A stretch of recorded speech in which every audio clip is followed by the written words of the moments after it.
mana yang lebih penting dan mana yang lebih baik. Apakah yang lebih baik itu belajar ilmu yang membawa engkau supaya berhati-hati daripada segala perkara yang dapat membinasakan engkau, lalu engkau sibuk dengan memperbaiki hatimu dan membangun akhiratmu? Ataukah yang lebih baik itu engkau bergaul dengan orang-orang yang banyak bercakap kosong, maka engkau mencari ilmu yang menjadikan engkau orang yang takabur, riya, hasad dan ujub, sehingga akhirnya engkau akan binasa bersama dengan orang-orang yang binasa. Ilmu apa yang mestinya dahulu kita cari? Ilmu apa yang mestinya kita tuntut? Cari ilmu yang lebih penting, ilmu yang lebih baik, ilmu yang bisa menyelamatkan kita dunia dan akhirat.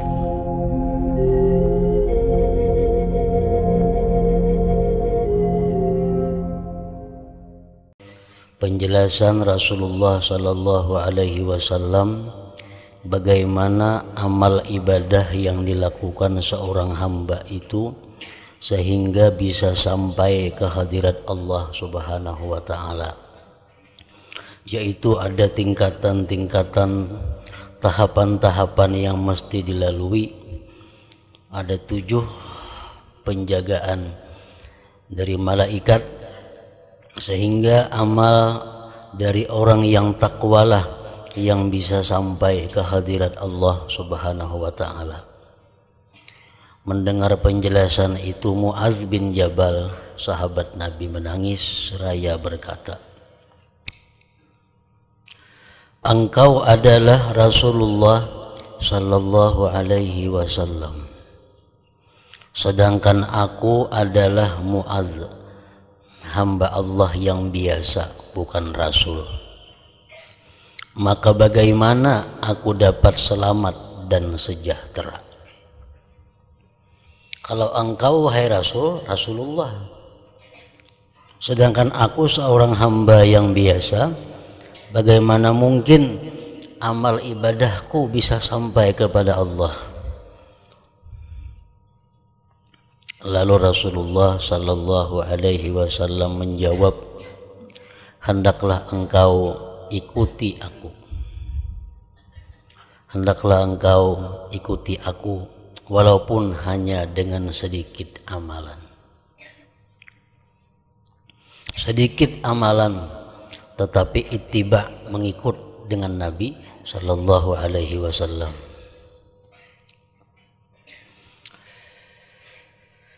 Hendaklah engkau ikuti aku walaupun hanya dengan sedikit amalan. Wahai Mu'adz, jaga lidahmu baik-baik, jaga perkataanmu baik-baik daripada mencela saudaramu yang membaca Al-Quran, maksudnya golongan ulama. Jaga lidahmu daripada mencela ulama.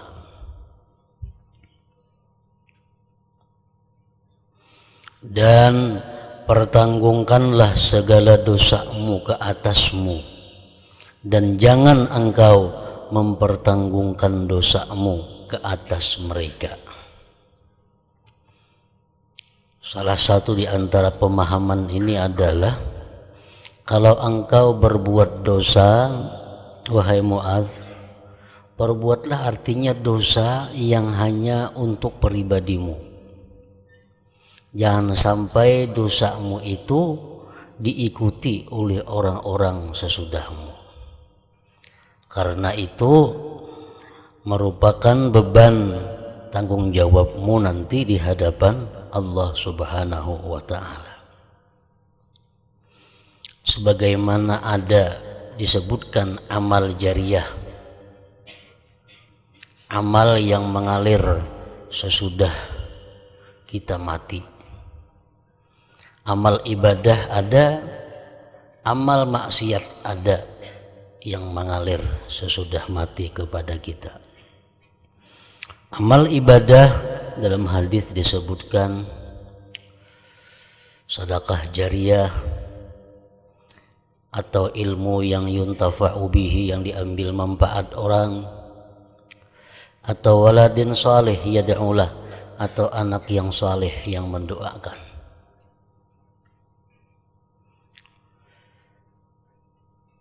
Maka tiga hal tersebut walaupun kita meninggal itu masih mengalir. Nah, begitu pula amal-amal maksiat, ada juga yang mengalir kepada orang yang di dalam kubur. Amal maksiat apa? Sedekah jariyah juga, tapi sedekah jariyah yang digunakan kepada maksiat terhadap Allah Subhanahu wa taala. Umpamanya seseorang membangun tempat di mana tempat itu biasanya digunakan orang maksiat. Nah, membangun tempat itu, kita ambil contoh umpamanya gardu. Nah, gardu adalah tempat yang umumnya digunakan untuk hal-hal yang kada baik, becatur, badum. Di gardu itu biasanya orang becatur, badum, berimi, dudukan kada kakaruan. Nah, kita ulahkan gardu sehingga kita mati, gardu masih dipakai orang permainan situ, orang bedung. Nah, maka itu sedekah jariyah juga, cuma jariyah nang kada baik, jariyah nang mengalir tapi nang negatif, nang kada baik. Nah, kalau kita berbuat dosa, berbuat dosa lah nang jangan sampai ke orang lain. Cukup kita mati juga dosa kita, jangan sampai ada dosa kita hidup. Tuba li abdin idza mata matat dzunubuhu. Beruntung bagi seorang hamba yang bila mana dia mati juga dosanya. Itu beruntung.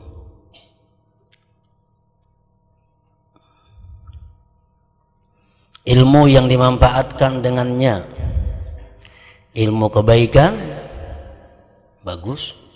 Tapi kalau ilmu-ilmu yang sesat, ilmu-ilmu yang mendorong orang untuk berbuat maksiat, ilmu-ilmu yang mengajarkan tentang hal-hal yang dilarang Allah, kita mati, ilmu yang kita ajarkan itu selama masih dipakai orang, tetap dosanya akan mengalir kepada yang di dalam kubur itu.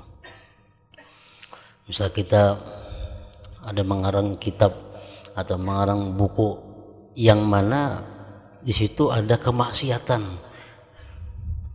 yang di situ ada mengajarkan orang-orang untuk berbuat maksiat. Walhasil kita mengarang buku yang sesat atau mengajarkan ilmu yang sesat. Nah, kita mati, ilmunya masih diamalkan orang, kitabnya masih dicetak, difotokopi orang. Maka kita pun di dalam kubur mendapat demikian.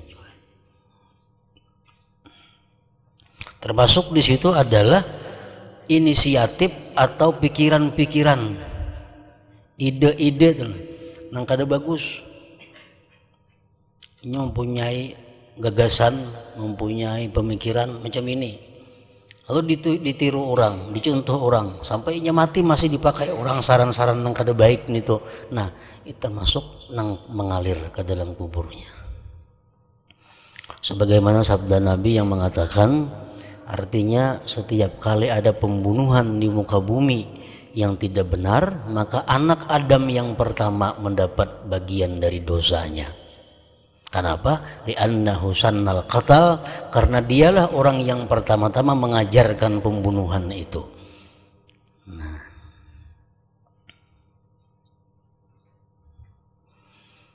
yang ketiga, anak yang jahat, yang tidak dididik. Orang berisi anak ada dididik kepada kebaikan, bahkan apalagi anak dibawa kepada kemaksiatan. Nah, karena orang tuanya meninggal, anaknya karena kada dididik kebaikan, anaknya berbuat maksiat, anaknya berbuat yang dilarang Allah, orang tuanya pun mendapat bagian daripada dosa itu. Nah, jadi ini merupakan sebagian daripada kandungan sabda Nabi, pertanggungkanlah segala dosamu ke atasmu dan jangan engkau mempertanggungkan dosamu ke atas mereka. Artinya kalau kita berbuat dosa, cari dosa nang, bila kita mati, mati juga dosanya, jangan hidup.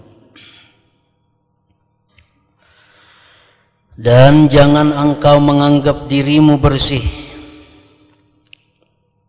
Itu adalah sesuatu yang maksiat. La tuzakku anfusakum. Al-Quran sudah melarang. Jangan kamu anggap bersih diri kamu. Bila kita menganggap bahwa diri kita adalah orang yang takwa, kita menganggap bahwa diri kita orang yang mulia di sisi Allah, nah maka itu perbuatan satu maksiat. Dan jangan engkau hai Mu'adz menganggap dirimu itu bersih. Dan jangan pula engkau mencela orang lain. Dan jangan pula engkau memuji dirimu di hadapan mereka.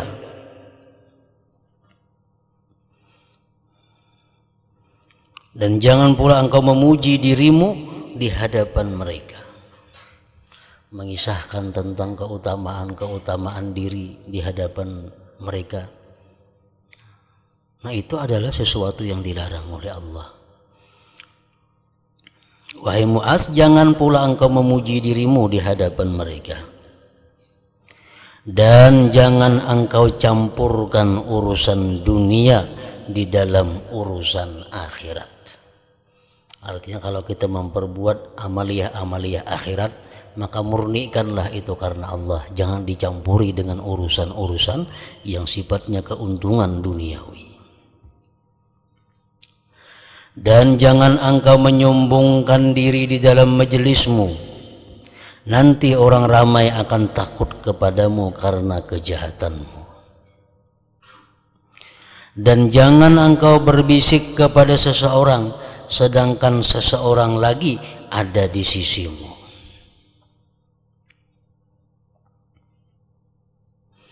Dan jangan engkau membesarkan dirimu,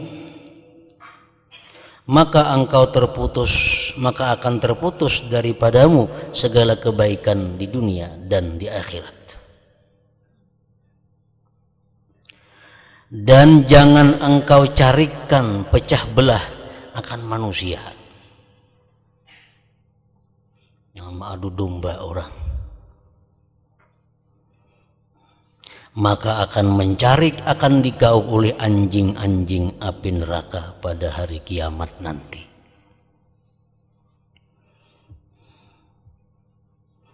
Allah telah berfirman, wan nasyitati nashta. Maksudnya demi yang mencarik, merubik, akan carikan atau rubikan. Apakah engkau ketahui hai Mu'adz, siapakah mereka yang mencarik itu? Siapakah yang merubik-rubik manusia itu di dalam api neraka kaina? Lalu Mu'adz menjawab, ya Rasulullah, sebenarnya siapa mereka itu? Lalu Nabi SAW menjawab, itulah anjing-anjing yang garang di dalam api neraka, yang akan mencarikan daging sehingga sampai ke tulang. Balasan kepada orang-orang yang mengadu domba, memecah belah persatuan orang-orang yang baik, persahabatan orang yang rukun, damai.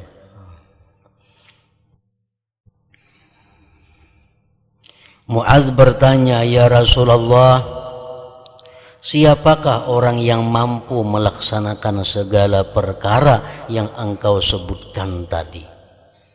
Siapa nang kawa melaksanakan itu? Jangan berbuat dosa macam ini, jangan memecah belah umat, jangan mencela orang, jangan menyombongkan diri, jangan membersihkan diri, jangan mencela orang lain. Siapa yang bisa melaksanakan itu, wahai Rasulullah?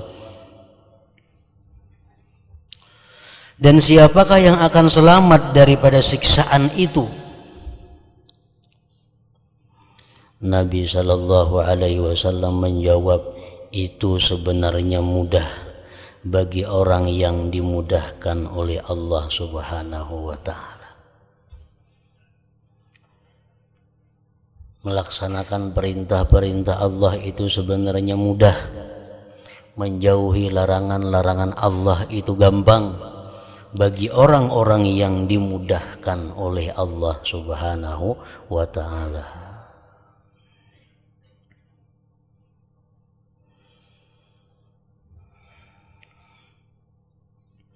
Nah, bagi orang-orang yang kadang mendapat kemudahan dari Allah, bagi orang-orang yang kadang mendapat petunjuk dari Allah, maka segala amal kebajikan itu dianggapnya adalah sulit.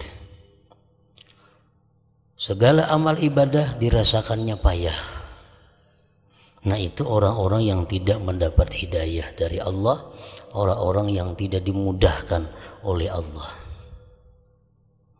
Dan Rasulullah sudah memberikan pengarahan, penjelasan kepada umatnya, kullun muyassarun lima khuliqa lahu. Itu hadis pindik, singkat, tapi hadis itu dapat menggugah hati setiap orang yang mengerti. Hadis yang pindik tadi bisa menggugah hati orang-orang yang memikirkan tentang dirinya. Kullun muyassarun lima khuliqa lahu. Tiap-tiap orang itu dimudahkan untuk melakukan sesuatu yang dia itu diciptakan untuk sesuatu itu. Ini hadis Rasulullah Sallallahu Alaihi Wasallam adalah merupakan sambungan daripada kalimat beliau sebelumnya.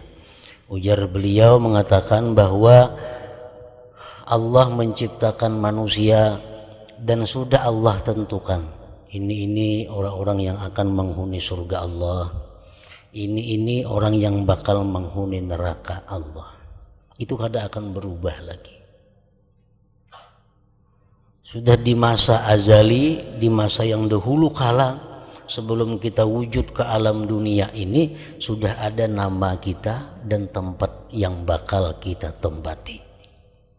Fulan bin Fulan tempatnya di surga, Fulanah binti Fulan tempatnya di surga, Fulan bin Fulan tempatnya di surga, Fulan bin Fulan tempatnya di neraka. Itu sudah ada bacaannya, ada ketetapannya, dan kada berubah. Lalu sahabat Rasulullah mengatakan, wahai Rasulullah, kalau macam itu hal sudah tetap, buat apa kami beribadah? Idzan nattakilu ya Rasulullah. Kalau begitu wahai Rasul, bagaimana kalau kami pasrahkan diri kepada takdir itu? Kayak apa dipasrahkan aja diri? Kada usah sembahyang gin, kada usah puasa gin, kada usah apa gin, karena sudah ada ketetapannya. Kita sembahyang, kita menuntut ilmu, kita mengaji, kita sembahyang tahajud, sembahyang macam-macam. Tapi memang sudah kita ditetapkan ke neraka, ya kan neraka juga mati.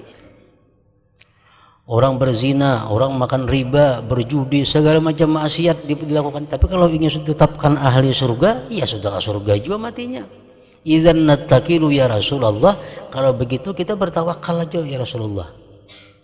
Kalau sampai susah payah lagi, tawakal aja.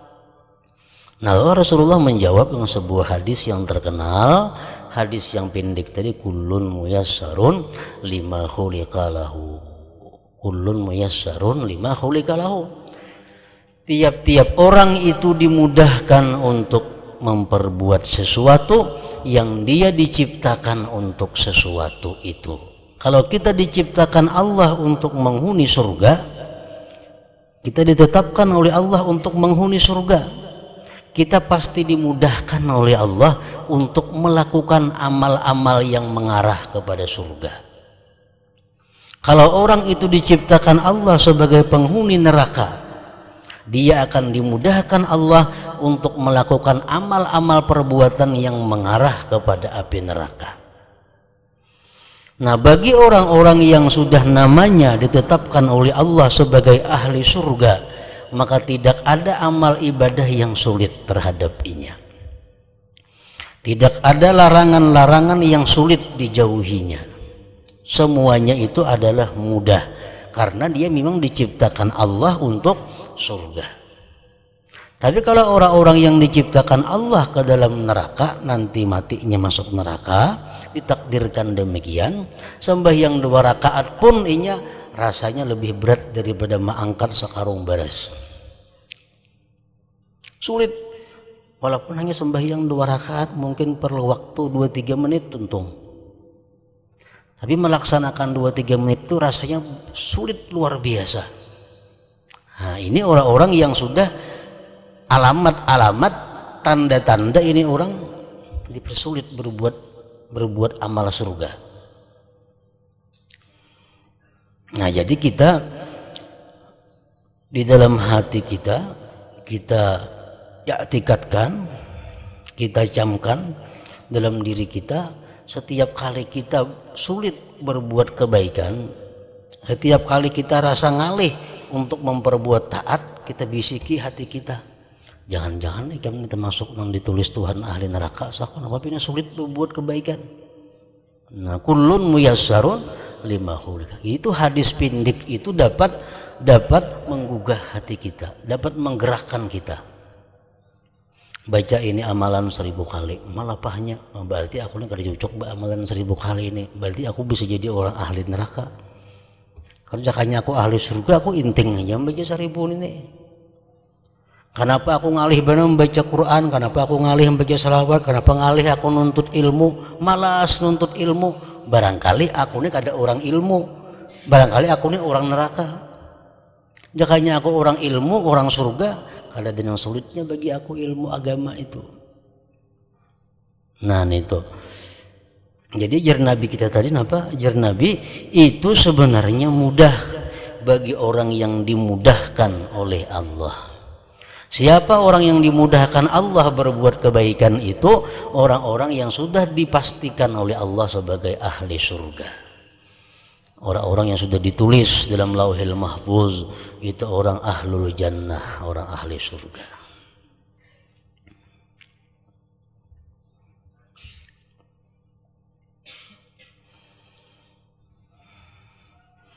Merencanakan satu maksiat, merencanakan sesuatu hal yang dilarang Allah. Kenapa selalu mudah? Bila aku ini berbuat maksiat pasti terjadi. Bila aku hendak maksiat pasti terjadi. Berapa kali sudah membuktikan. Hendak mencuntan penurangna. Tampina sunyi orangnya guringan, lamarinya pas kada berkunci. Sehingga mudah melakukan mencuntan. Nah, ini orang bakal penghuni neraka. Kalau orang bakal penghuni surga, hendak mencuntan itu nah. Datangi kalnya orangnya kada guringan lagi. Masuk ke kamarnya orangnya ada kada jadi itu cuntan. Esok ini diintai pulang, benak mengambil, ada yang datang kada jadi pulang cuntan. Nah, selalu dihalangi oleh Allah untuk berbuat maksiat. Bila kita macam itu alamat bahwa kita orang yang baik, alamat bahwa kita adalah orang kanan, orang yang diciptakan Allah untuk surga.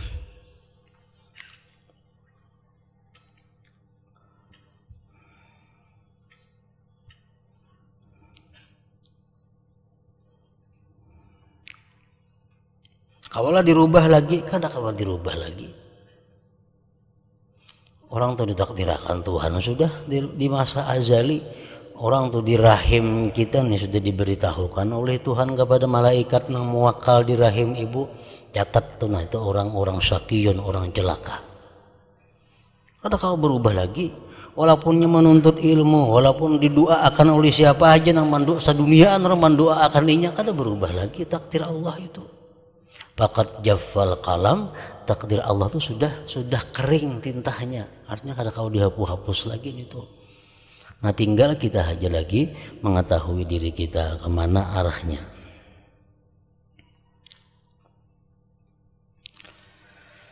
Kemudian lalu Khalid bin Ma'dan berkata, maka aku tidak pernah melihat seseorang yang banyak membaca Al-Quranul Karim lebih daripada Mu'adz, karena beliau paham terhadap hadis yang besar ini.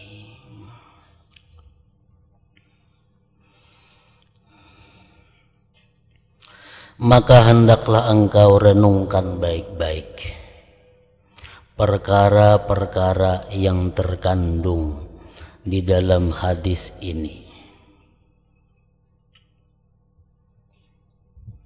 Wahai orang yang gemar kepada ilmu pengetahuan,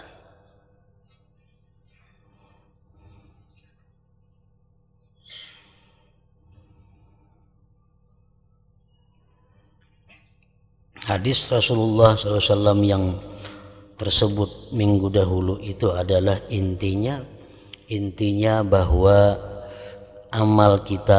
amal seseorang kada akan bisa diterima oleh Allah kalau orang yang beramal ini kada termasuk orang yang takwa.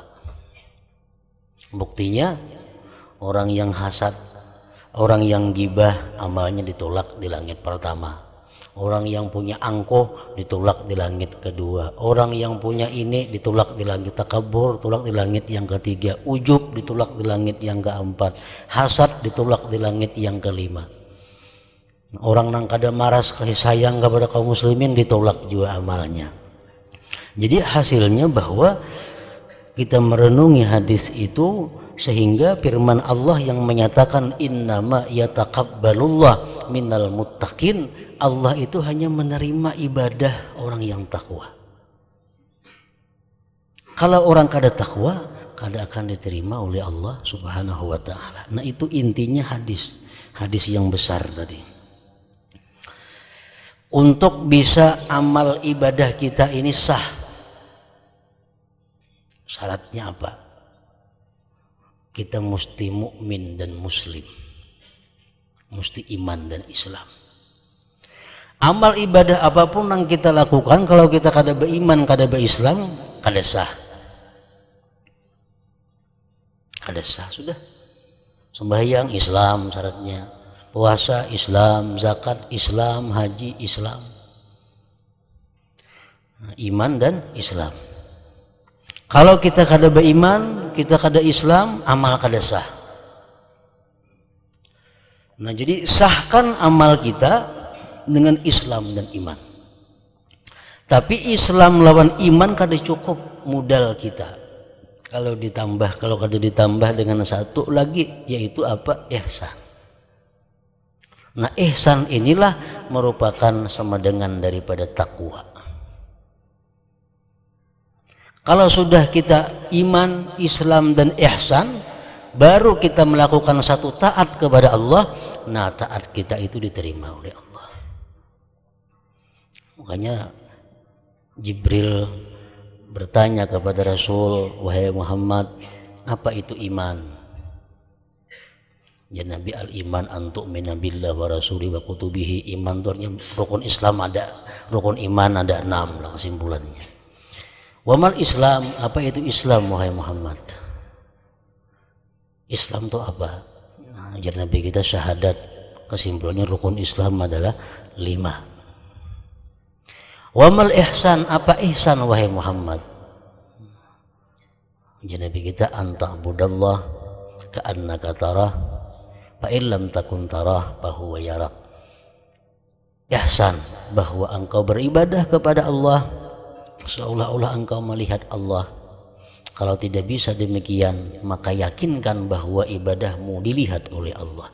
Nah, ihsan itu adalah sama dengan takwa.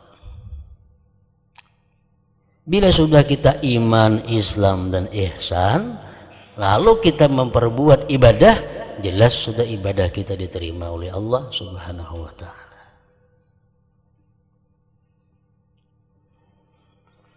Maka hendaklah engkau renungkan baik-baik perkara-perkara yang terkandung dalam hadis ini, wahai orang yang gemar kepada ilmu pengetahuan, dan ketahuilah bahwasanya sebesar-besar sebab yang dapat mengukuhkan perangai yang jahat di dalam hati ialah menuntut ilmu dengan tujuan hendak menunjuk-nunjuk kebulihan dan dengan tujuan supaya pandai bercakap.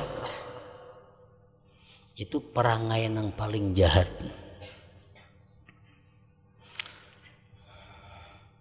Sebab timbulnya segala macam bentuk kejahatan bisa dimulai dengan menuntut ilmu tapi tujuannya hendak mencari kebulihan, kehebatan, supaya pandai bercerita, supaya pandai berbicara. Nah, bila orang menuntut ilmu agama tujuannya supaya dapat kedudukan, dapat keistimewaan di sisi manusia, dia banyak membaca ilmu, menuntut ilmu agar pandai bicaranya. Nah, itu sumber segala macam kejahatan. Karena orang awam, orang yang tidak berilmu adalah bersih daripada perangai-perangai yang jahat. Orang awamnya kada ada niat tangka itu. Dan orang yang mencari ilmu adalah menjadi sasaran penyakit-penyakit hati yang dapat membinasakan.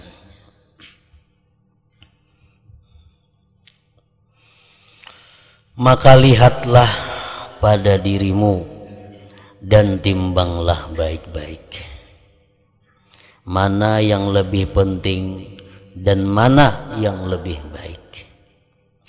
Apakah yang lebih baik itu belajar ilmu yang membawa engkau supaya berhati-hati daripada segala perkara yang dapat membinasakan engkau, lalu engkau sibuk dengan memperbaiki hatimu dan membangun akhiratmu?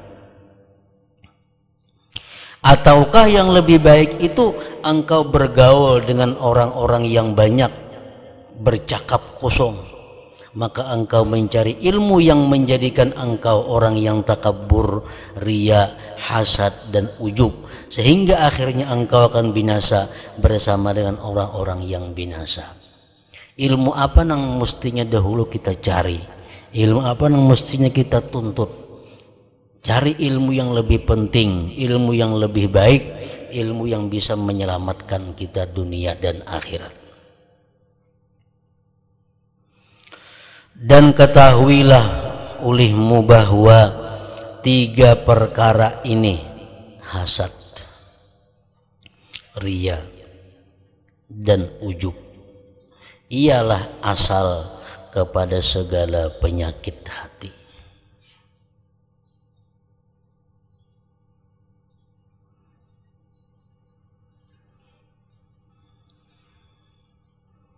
Pokok sumber penyakit hati di situ, hasad, riya, dan ujub. Dan baginya tempat tumbuh yang sama, yaitulah hubbud dunia. Itu pokoknya sama sekali. Cinta kepada dunia ini. Orang yang mencintai dunia ini mudah dengki lawan orang. Orang yang mencintai dunia ini beribadah tujuannya supaya dapat dunia, riya. Orang yang mencintai dunia ini akan kagum selalu kepada dirinya sendiri.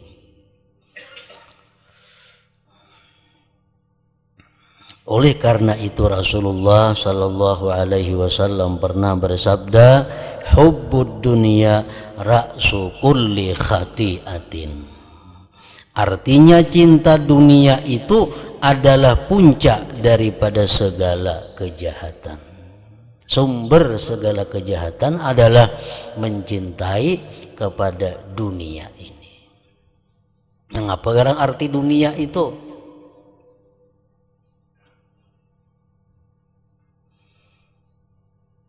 Dunia ini adalah sesuatu yang tidak ada manfaat kepada kita sesudah kita mati. Dunia ngarannya.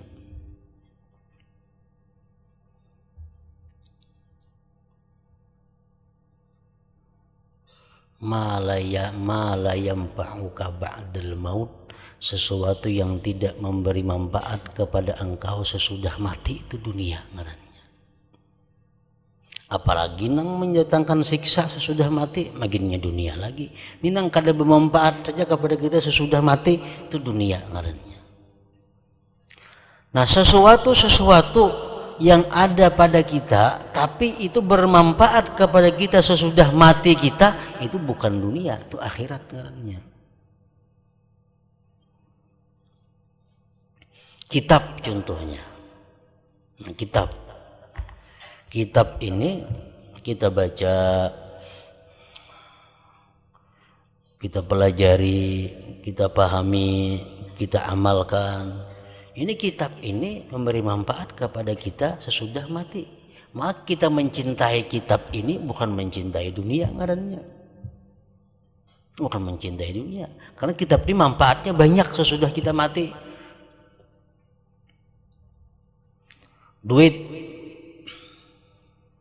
Kita dibisi duit 10 juta. 10 juta bisa duit. Duit ini sudah kita niatkan. Ini duit ku simpan. Kada kulanjakan. Ini duitnya khusus cadangan. Kalau kena ada orang nang kepipit, kalau ada orang nang kena sengsara, nang hendak berhutang duit, ini ku hutangi duit ini kena. Ada orang-orang nang kesusahan, nang perlu ku bantu, satu saat kaina ini duit ini kena nang ku gunakan. Atau duit ini kena aku sakit, aku garing, aku hendak berobat, duit ini ku gunakan. Jadi duit ini ku sayangi benar nih. Nah, menyayangi duit itu bukan menyenangi dunia. Kenapa? Karena duit ini bermanfaat di akhirat. Ini bermanfaat di akhirat duit nih. Kenapa bermanfaat? Tujuan kita bagus. Tujuan kita menyimpan duit ini bukan untuk mencari kenikmatan dunia, bukan mencari kesenangan dunia, bukan hanya mencari bermewah-mewah dalam dunia. Kada. Duit ini sengaja ku simpan untuk keperluan tadi. Nah, kita cintai duit itu, kita sayangi, kita pelihara duit tadi, itu kita kadang mencintai dunia, mencintai akhirat. Nah itu, jadi kadang mesti duit itu dunia, kadang mesti sesuatu yang bermanfaat kepada kita sesudah kita mati, ngarannya akhirat. Aku sayang menelawan sepida aku ini bujur buruk. Rejek ke majlis taklim aku bisa bidan ini ke pasar nukarakan keperluan rumah tangga asalkan anak bini bisa bidan ini sepeda aku ini kok sayangi bener ini. Nah itu bukan menyayangi dunia. Kenapa? Karena sepeda ini manfaatnya akhirat. Ke majlis ilmu, nukar keperluan sehari-hari. Ini berarti mencintai sepeda itu kan mencintai dunia, mencintai akhirat. Nah setiap benda atau apapun ngarannya yang biasanya membuat kita lingah terhadap Allah, benda atau sesuatu yang membuat kita banyak maksiat dengan benda itu, nah ini ngarannya dunia. Barang yang biasa jadi andalan kita untuk beragak, barang yang jadi andalan kita untuk bermegah-megah, nah ini barang dunia. Ini kita mati ini menyiksa kita kayaknya. Bukan bermanfaat lawan kita, ada menyiksa kita. Nah mencintai barang-barang itu mencintai dunia ngarannya. Itulah yang jar Nabi tadi, mencintai dunia pokok segala macam kejahatan, sumber segala macam kesengsaraan.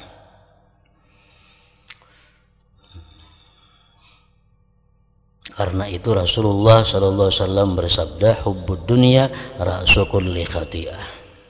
Anak ini anak yang saleh, anak yang takwa kepada Allah, sayang kita kepada anak ini. Atau anak yang kada berdosa, masih kekanakan lagi, itu kada berdosa ini. Kita sayangi mereka itu. Jadi kita kada menyayangi dunia, karena itu bermanfaat ke akhirat. Tapi kalau ada anak yang suka maksiat kepada Allah, sembahyangnya belang kambingan, rambut bahabang bahijau anaknya, babunil, bakakalong. Nah, disayangi anak seperti ini menyayangi dunia. Itu mencintai dunia. Kenapa? Karena anak ini kalau sudah kita mati menyengsarakan kita, menambah siksa di akhirat. Karena kita menyayangi sesuatu yang dilarang Allah menyayanginya, mencintainya. Hubbud dunya ra'su kulli khati'ah, artinya cinta dunia itu adalah puncak daripada segala kejahatan. Nah, enggak situ. Namun demikian dunia juga adalah ladang untuk akhirat. Dan ketahuilah olehmu bahwa 3 perkara ini, hasad, riya, dan ujub, ialah asal kepada segala penyakit hati.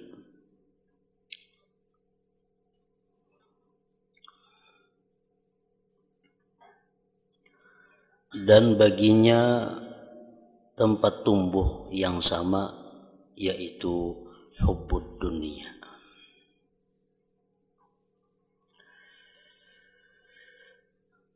Cinta dunia.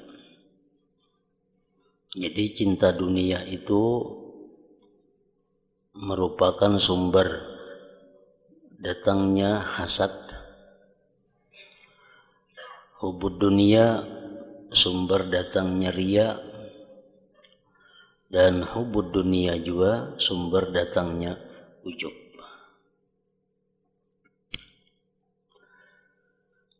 Oleh karena itu Rasulullah sallallahu alaihi wasallam pernah bersabda, hubbud dunya ra'su kulli khati'ah. Cinta dunia itu adalah puncak daripada segala kejahatan.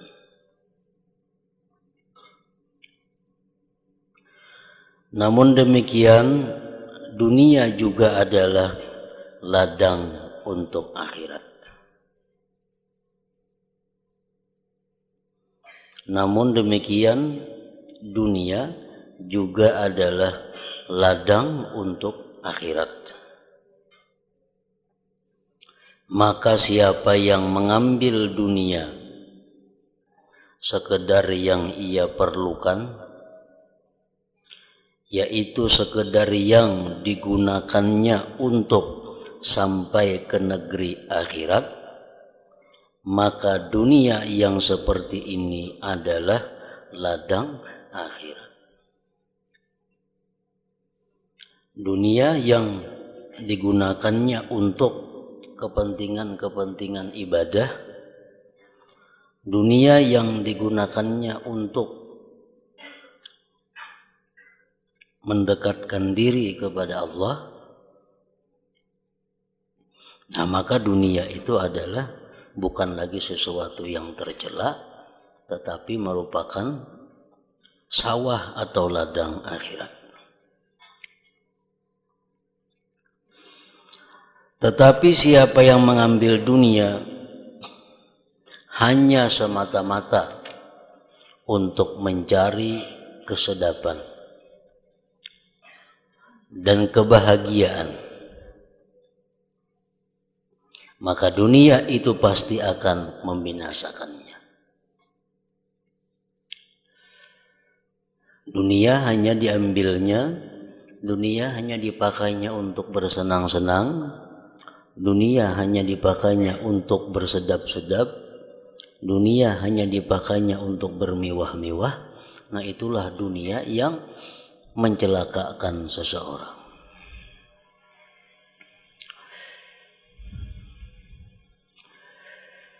Inilah sedikit sebanyak yang kami sebutkan dalam bicara takwa yang zahir.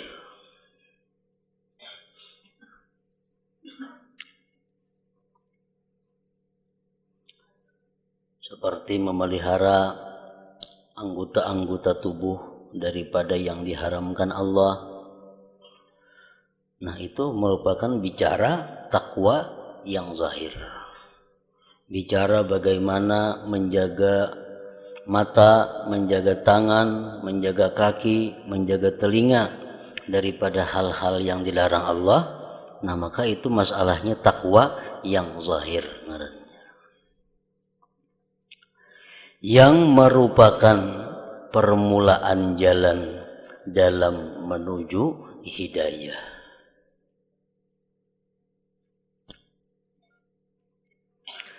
Apabila engkau mencoba akan dia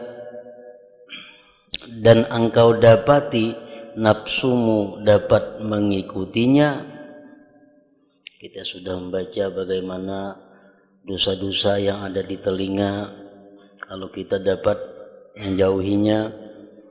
Kita sudah mengetahui dosa-dosa yang diakibatkan oleh mata, lalu kita bisa menjauhinya. Nah, sudah bisa, maka teruskanlah dengan membaca kitab Ihya Ulumuddin, supaya engkau sampai kepada bicara takwa yang batin. Seperti kita melaksanakan sembahyang, melaksanakan sembahyang dengan melakukan segala syarat dan rukunnya, itu merupakan takwa yang zahir. Kita disuruh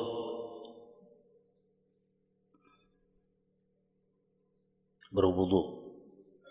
Nah, itu artinya kita disuruh melakukan takwa yang zahir. Tetapi hendaknya bukan hanya kita disuruh melakukan takwa yang zahir dengan berwudu itu, tetapi juga kita hendaknya disuruh melakukan takwa yang batin, yaitu tobat daripada segalian dosa-dosa yang ada di dalam diri kita. Itu merupakan persamaan daripada wudu itu. Kita disuruh sebelum sembahyang menutup aurat. Menutup aurat artinya, aurat itu artinya aib. Kada pantas orang menghadap Allah dengan membuka aibnya. Lalu disuruh tutup aurat. Aurat laki-laki mulai sini sampai sini, aurat bini-bini sini sampai sini. Nah, itu merupakan takwa yang zahir ngarannya. Nah, kalau sudah kita melaksanakan takwa yang zahir, kita dituntut pula untuk melakukan takwa yang batin. Takwa yang batin persamaan daripada menutup aurat. Kita disuruh menutupi aurat hati. Menutupi aurat hati macam apa? Dengan malu kepada Allah, dengan menyesali perbuatan dosa, dengan takut kepada keagungan dan kebesaran Allah. Nah, itu merupakan takwa batin yang menyamai dengan menutup aurat. Kita disuruh sebelum sembahyang menghadap kiblat. Menghadap kiblat artinya di mana dada kita diwajibkan menghadap kiblat. Nah, itu takwa yang zahir. Sebagaimana kita kada sah menghadap yang lain daripada kiblat waktu sembahyang, maka takwa yang batin persamaannya itu adalah bahwa di dalam sembahyang hati kita selalu menghadap kiblat. Kiblatnya hati adalah sahibul bait, orang yang punya baitullah. Kalau zahir kita disuruh menghadap baitullah, maka batin kita disuruh menghadap yang punya baitullah. Nah, jadi setiap gerakan-gerakan takwa yang zahir itu pasti ada di dalamnya takwa yang batin.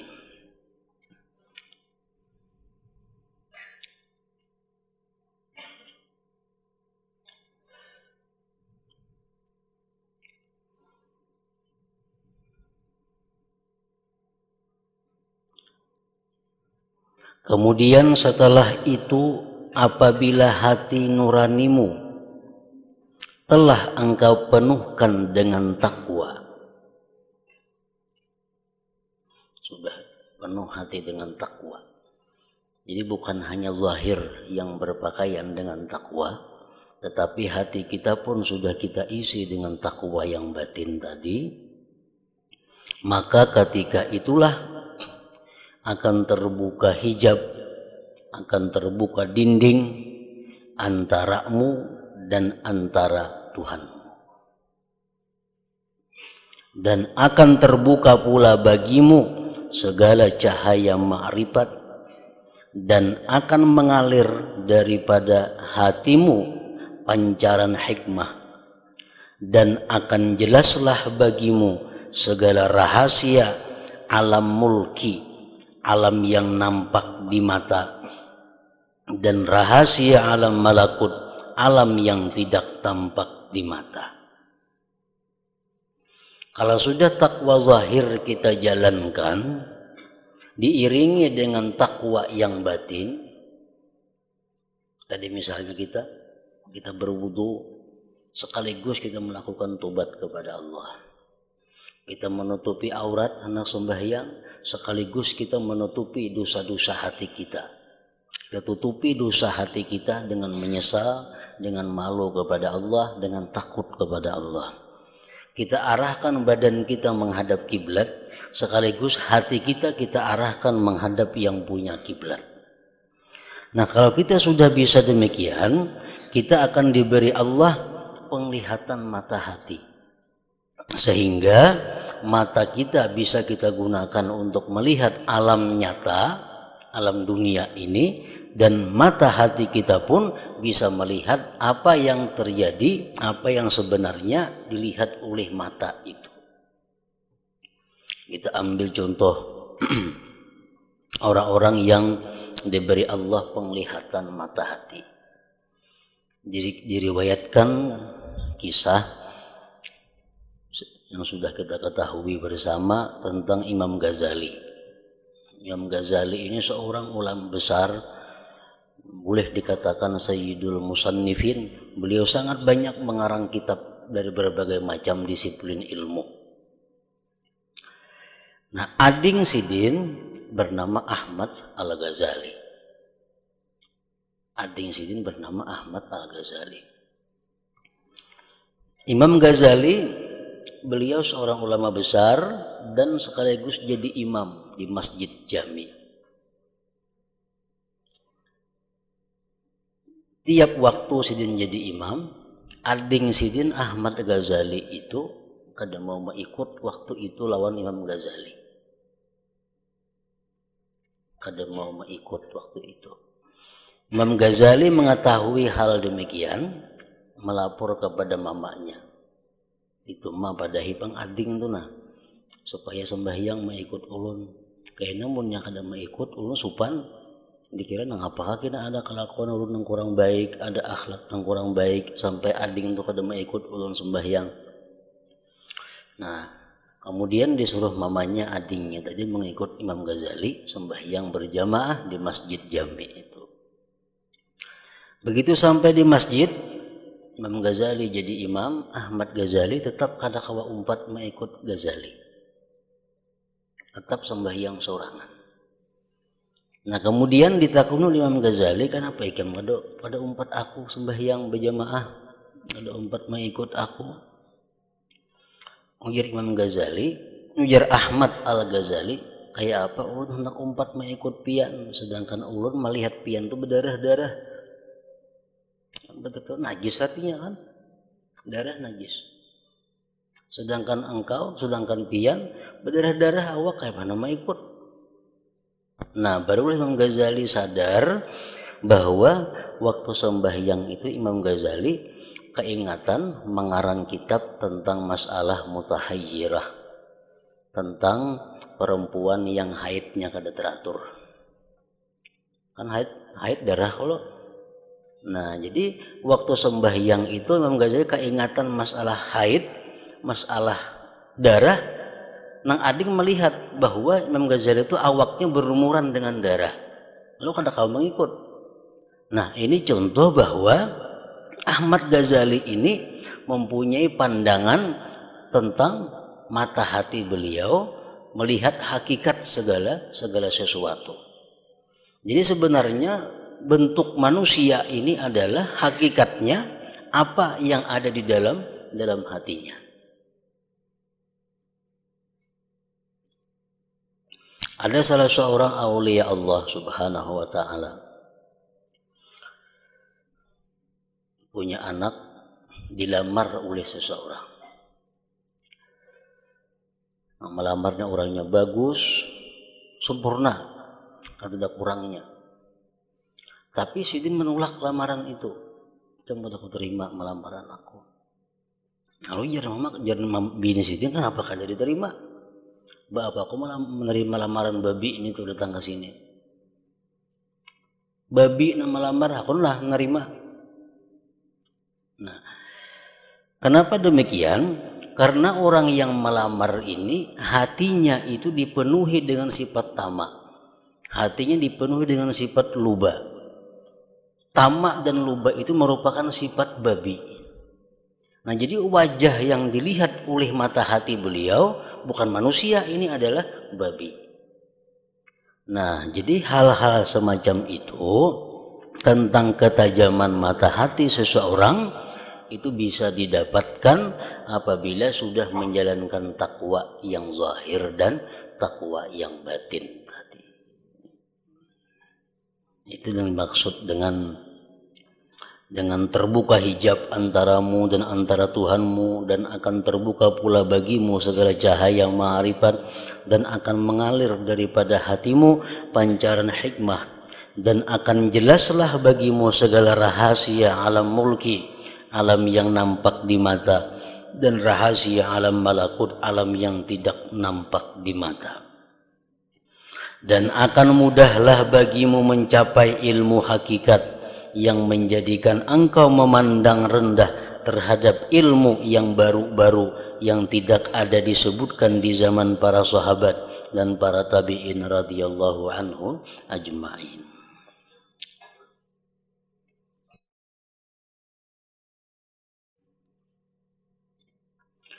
Dan jika engkau hanya menuntut ilmu kil dan kal, artinya ilmu perdebatan. Kita menuntut ilmu hanya untuk dijadikan bahan pandiran, kita menuntut ilmu hanya dijadikan bahan untuk pembicaraan. Dan ilmu perbelahan dan khilafiyah, artinya ilmu masail khilafiyah, kita memperdalam ilmu tentang khilafiyah. Kalau masalah ini menurut mazhab Maliki apa, ini menurut Syafi'i kayak apa, menurut Hanafi macam apa, kita pelajari hanya ilmu-ilmu yang macam itu, maka alangkah besarnya musibahmu dan alangkah panjangnya kesusahanmu dan alangkah besarnya kehilanganmu. Ketika itu buatlah apa saja yang engkau kehendaki, karena dunia yang engkau tuntut dengan menggunakan agama sudah tidak selamat lagi bagimu, manakala akhiratmu pula pasti akan hilang daripadamu. Maka siapa yang mencari dunia dengan menggunakan agama,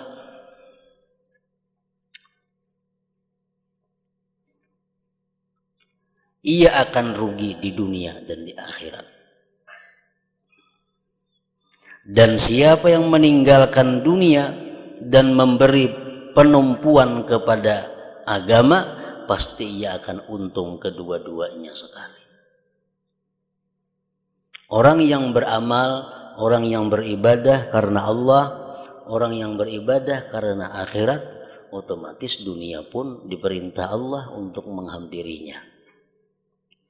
Nah, orang-orang yang beribadah kepada Allah tapi dengan tujuan dunia, maka Allah perintahkan dunia untuk lari daripadanya. Sebagaimana dikatakan oleh Ja'far As-Shadiq radhiyallahu an, Allah Subhanahu wa taala berwahyu kepada dunia begitu Allah menciptakan dunia ini. Jadi Tuhan, ya dunia ukhdumi man khadamani. Wahai dunia, engkau berbaktilah, engkau berkhadamlah kepada orang-orang yang berkhadam kepadaku. Itu sudah perintah Allah. Ya dunia ukhdumi man khadamani.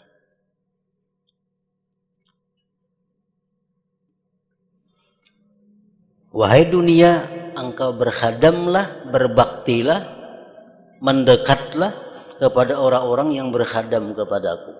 Jadi artinya orang-orang yang menuntut ilmunya karena Allah, orang-orang yang beribadah karena Allah, itu dunia kada perlu dikhawatirkan. Allah sudah memerintahkan kepada dunia, dan dunia pasti taat kepada Allah, bahwa untuk selalu dekat menghampiri orang-orang yang sungguh-sungguh beribadah karena Allah tadi. Wala takhdumi man khadamaki, hai dunia, jangan engkau berkhadam kepada orang yang berkhadam kepada engkau. Nah, orang-orang yang tujuannya kepada dunia, orang-orang yang berkhadam kepada dunia, Allah perintahkan dunia untuk lari daripadanya. Arti lari itu jauh, lalu mengejar dunia.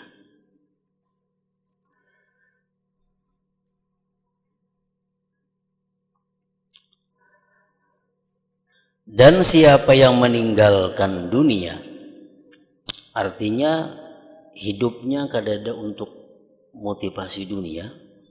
Dan tiap hari sudah kita baca itu dalam sembahyang, dalam pernyataan kita di hadapan Allah. Inna salati wa nusuki wa mahyaya wa mamati lillahi rabbil alamin. Itu pernyataan kita setiap hari. Berbuat inna lagi, inna salati, sesungguhnya sembahyangku, wa nusuki, dan ibadah-ibadahku, wa mahyaya, dan sesungguhnya hidupku, wa mamati, dan sesungguhnya matiku, lillah rabbil alamin, untuk Allah Tuhan semesta alam.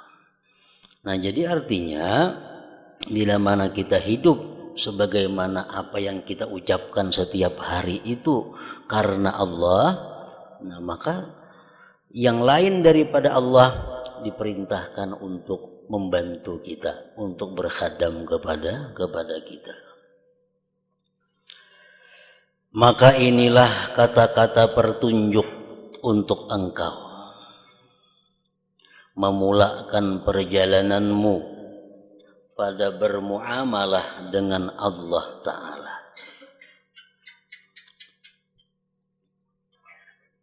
Dan menunaikan segala suruhannya dan menjauhkan segala larangannya. Dan sekarang aku akan sebutkan kepadamu beberapa pertunjuk pula yang dapat engkau jadikan panduan dalam hidupmu di dunia ini bersama dengan Tuhanmu dan bersama dengan segala hamba-hamba Allah Ta'ala.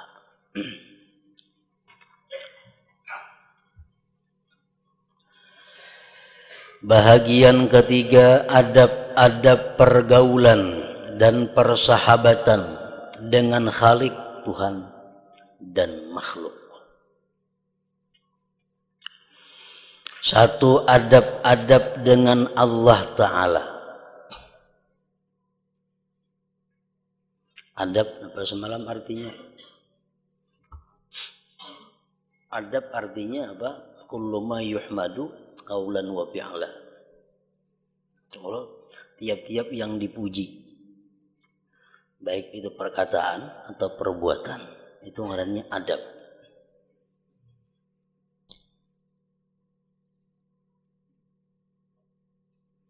Adab merupakan binting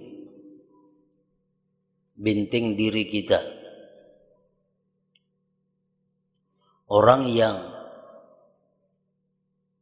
melingahkan, memperinting adab, maka dia akan tersirit kepada hal-hal yang dimakruhkan.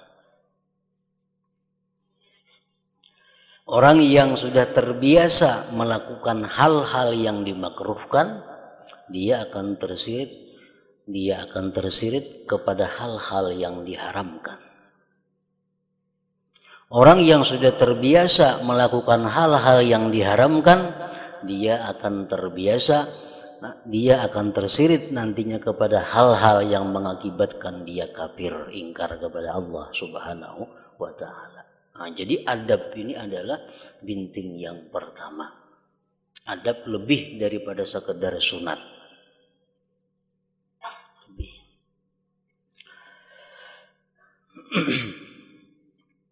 Pertama, adab-adab dengan Allah Ta'ala.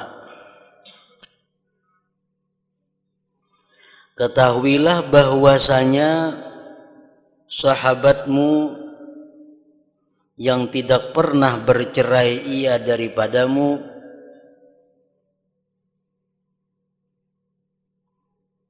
sama ada engkau berada di kampung maupun musafir, di waktu tidur atau jaga, bahkan di waktu hidup dan matimu, ialah Tuhanmu. Itu sahabat, artinya orang yang selalu menyertai kita. Sahabat itu apa asal katanya? Sahibah. Kalau sahibah apa artinya? Beserta.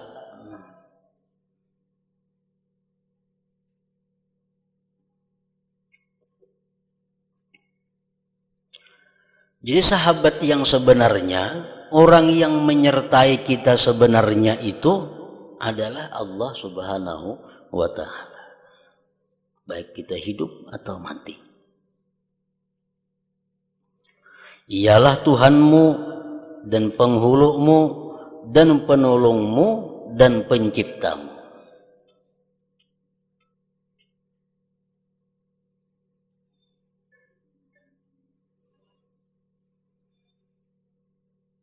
Ada dua perkara yang kita kada terlepas daripada dua perkara itu dari Allah Subhanahu wa Ta'ala. Pertama, kita diberi Allah ni'matul ijad. Yang kedua, kita diberi Allah ni'matul imdad.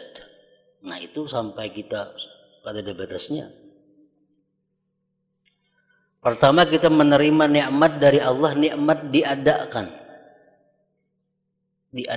Dulunya kita kada ada. Sekarang kita ada. Nah, kita menerima nikmatul ijad, ngarannya, nikmat diadakan. Dan Allah Subhanahu wa Ta'ala kada hanya itu memberikan kita nikmat, begitu diadakan Tuhan lepas kada.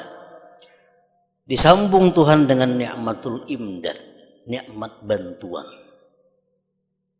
Nah, setiap detik daripada hidup kita kada akan bisa lepas daripada imdad, bantuan atau pertolongan Allah Subhanahu wa Ta'ala.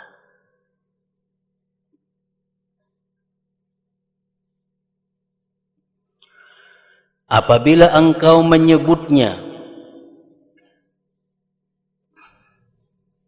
Dia akan ada bersama denganmu. Maksudnya Dia bersama denganmu itu, Dia itu artinya rahmatnya bersama denganmu.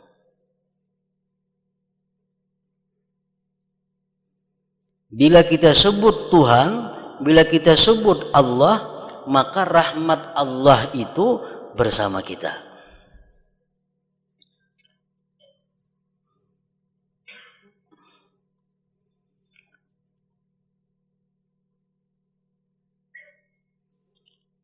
Karena firman Allah Ta'ala dalam hadits qudsi, ana jalisu man zakarani.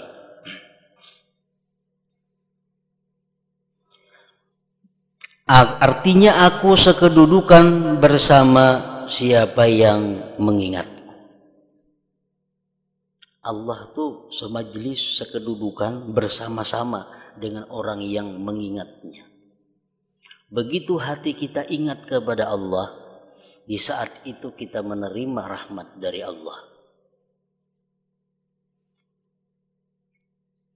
Setiap manusia itu pasti bersama Allah. Cuma ada manusia yang bersama rahmatnya Allah, ada manusia yang bersama laknatnya Allah. Innallaha ma'as sabirin. Allah beserta orang-orang yang sabar. Berarti orang kada sabar itu kada bersama Allah lah. Kada. Orang kada sabar pun beserta Allah juga. Orang sabar beserta Allah juga. Cuma bedanya orang yang sabar itu beserta rahmat Allah, orang yang kada sabar itu bersama laknatnya Allah. Jadi semuaan manusia, semuaan makhluk kada bisa lepas daripada Allah. Kada bisa lepas daripada Allah, kada bisa lepas daripada penglihatannya, pendengarannya, pengetahuannya dan sebagainya. Nah, cuma untuk orang-orang yang ingat kepada Allah, di saat itu Allah menyertai kita dengan rahmatnya. Ana jalisu man dzakarani, artinya aku sekedudukan bersama siapa yang mengingatku.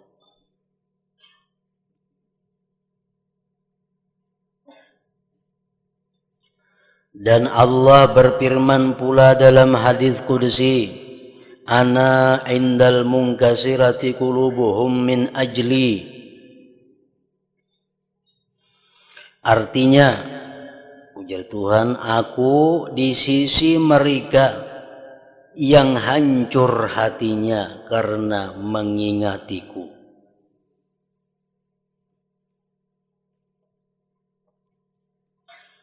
Kita mengingat Allah, kita ingat pemberiannya, kita ingat nikmatnya yang kada terputus, kita ingat pemeliharaan Allah kepada kita, kita ingat semua kebaikan Allah pada kita. Kemudian kita ingat diri kita bagaimana kepada Allah, bagaimana kita seringkali kita durhaka kepada orang, kepada zat yang selalu berbuat baik kepada kita. Seringkali kita melanggar perintah orang yang menciptakan dan selalu membantu kita. Seringkali kita kadang mentaati perintah orang yang selalu baik kepada kita. Nah, di saat itu kalau kita mau tafakkur itu, kita akan malu kepada Allah. Kita akan sopan kepada Allah. Nah, di saat kita malu kepada Allah itu ngarannya munkasirah qulubuhum, di saat ngarannya pecah hati mereka, hancur hati mereka. Kita kada mencontohkan, kita mencontohkan lawan manusia. Sidin itu rancak membantu kita. Sidin mencukupi segala keperluan kita. Pokoknya Sidin itu sangat baik kepada kita. Sangat baik kepada kita. Tahu-tahu kita ini khianat lawan Sidin. Tahu-tahu kita mencuntan benda Sidin. Tahu-tahu kita mencuri harta benda Sidin. Sedangkan Sidin sudah tahu pada kita yang mencuntan. Sidin tahu dah pada kita yang mencuntan. Nah, begitu kita bertamu Sidin, otomatis kita akan pecah hati. Sopan, bisa pucat muka kita. Punya beriman, kecuali hatinya kada beriman lagi, kada tahu sopan lagi. Orang-orang yang normal, orang-orang yang masih punya mata hati, pasti sopan. Mengkau beliung bertemuan Sidin itu.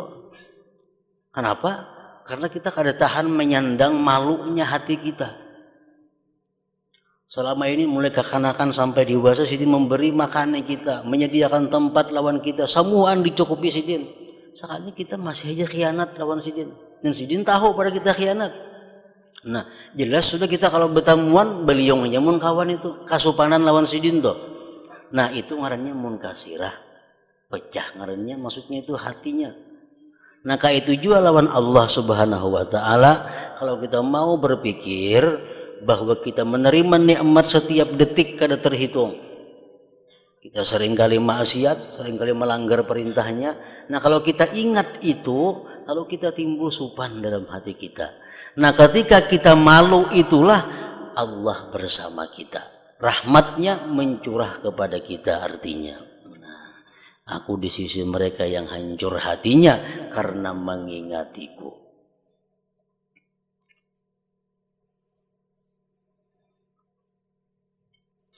Jikalau engkau ma'rifat akan Tuhanmu sebenar-benar ma'rifat, pasti engkau akan menjadikannya sebagai sahabat.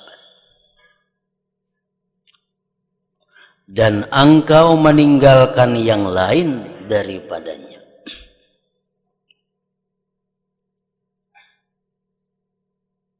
Kalau orang sudah mengetahui tentang Allah, pasti kada hakun laginya bakawan lawan yang lain. Pasti kada hakun lagi bakawan lawan yang lain. Kenapa? Karena tahu bagaimana Allah tuh baiknya lawan kita, bagaimana Allah tuh sayangnya lawan kita, bagaimana Allah tuh memuliakan kita. Kita rancak melanggar perintahnya, kan jadi apa-apainya, bahkan ditambahinya lagi nikmat. Coba kita bakawan manusia, sekali berhutang kita kada bayar, kan mau hutangi laginya. Hanya sekali berhutang, kada bayar kita kan mau hutangi lagi. Nah, lawan Allah beribu-ribu kali kita maksiat, tetap diberikannya nikmat, diberikannya macam-macam. Nah, makanya kalau orang sudah ma'rifat dengan Allah, kada mau lagi bakawan lawan yang lain, kada mau lagi jinak lawan yang lain, karena dia tahu bahwa Allah ternyata paling baik di antara sekaliannya itu. Jikalau engkau ma'rifat akan Tuhanmu sebenar-benar ma'rifat, pasti engkau akan menjadikannya sebagai sahabat dan engkau meninggalkan yang lain daripadanya. Yang lain di kiau bisa kada datang, kalau Allah di kiau pasti datang.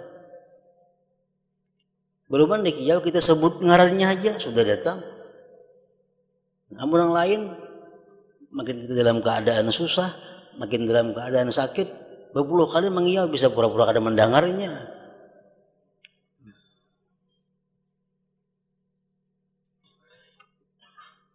Dan jikalau engkau tidak mampu berbuat demikian pada sekalian waktumu, kalau kita kada mampu, jelas sudah kada mampu, 24 jam kita selalu ingat Allah,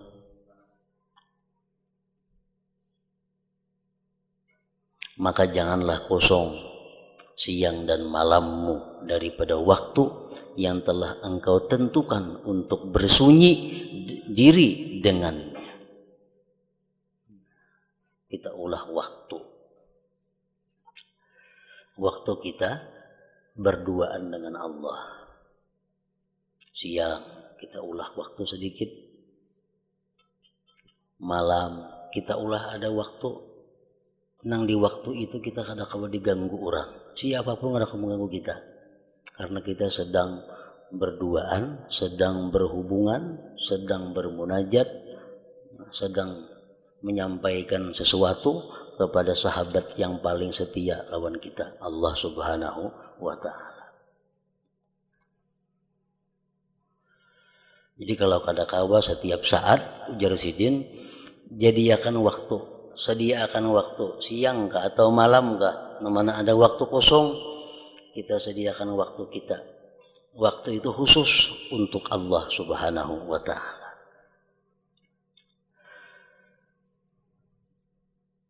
Dan engkau berlezat-lezat dengan munajatnya.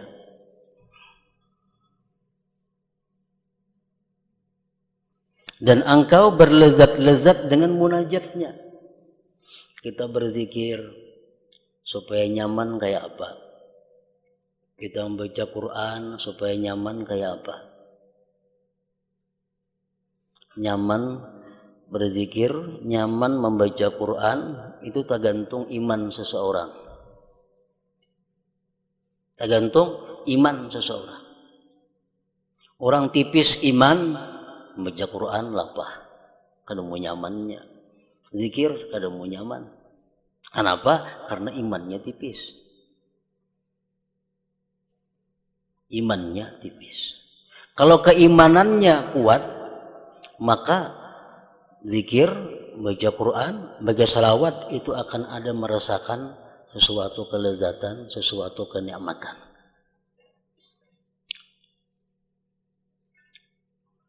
Kita ambil contoh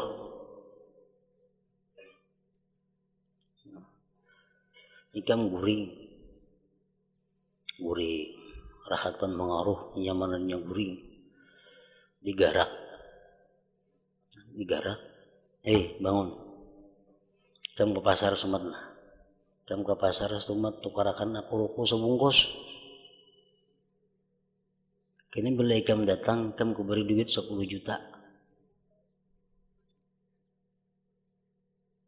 Meluncat bebangun toh, meluncat bebangun. Kenapa? Karenanya beriman bener lawan duitnya. keimanannya kepada duit ini kuat benar, tebal benar, beluncat bangun, betang muas kan kada lagi, nah mancap bersepeda. Padahal bangun guring adalah lapahnya, kada ada lapah. Di jalan ini gembira lagi nama hayal, nukar baju, luar ini kayak segala macam di tengah jalan ini mahayal. Kada ada rasa lapah, kada ada. Duit 10 juta di hadapan mata. Nah itu orang-orang yang kuat keimanannya lawan duit. Orang yang kuat imannya dengan Allah, Allah sudah mengatakan, satu kali zikir yang kamu ucapkan, satu ayat yang engkau ucapkan, aku bangunkan satu gedung di dalam surga. Ini Allah kadang mungkin berdusta. Nah, pajang beri duit tadi mau aja berdusta, didustainya mau aja nih tuh. Amun ini Allah kadang mau berdusta. Kadang mau berdusta. Seayat ikam baca Quran, sekalimat ikam zikir, ikam be Tuhan kuulahkan gedung di dalam surga lengkap dengan permaisurinya. Ya tuh kita kulir. Kenapa maka kulir? Iman kita kepada Allah tipis. Iman kita kada mampu untuk menggerakkan itu. Nah, jadi kada mau nyaman, kada mau lezat dalam berzikir kepada Allah Subhanahu wa taala itu.